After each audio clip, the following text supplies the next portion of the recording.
Good morning po mga ka-apple. So, last time nag-upload po ako ng sibuyas at yung tanim kong mga apple.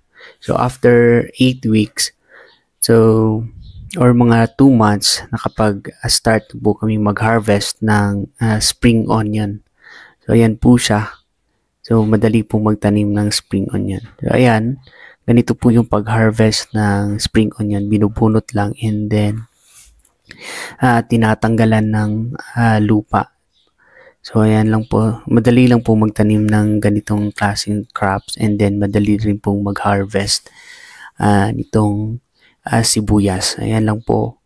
Kadali ang pagbunot ng um, halamang ito. So, ayan, naglilinis po kami ng onion. Ayan.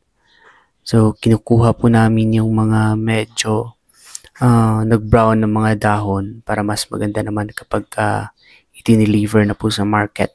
And so, dapat mag-harvest tayo morning para hindi masyadong ma-dehydrate yung ating spring onion kasi pangit na po yung quality niyan kapag naarawan na po siya.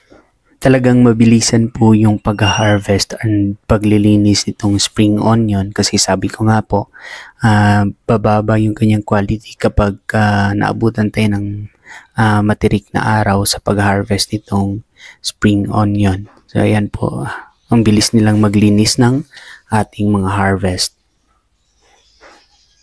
So ito po yung pagpapak ng spring onion. So nasa 8.5 kg. So, ito lang po yung gamit, cellophane.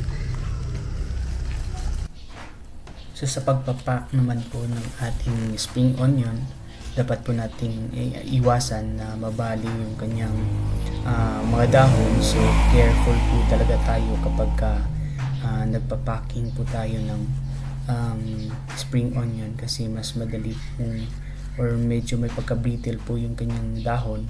So, madali pong bababa ang quality niyan kapag bali-bali po yung kanyang leaves. So, sa pagpapak is dapat careful po tayo.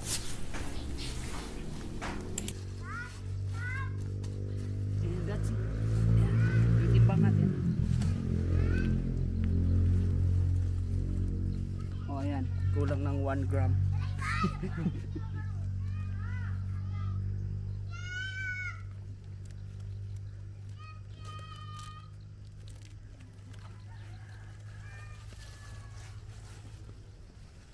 Sakto.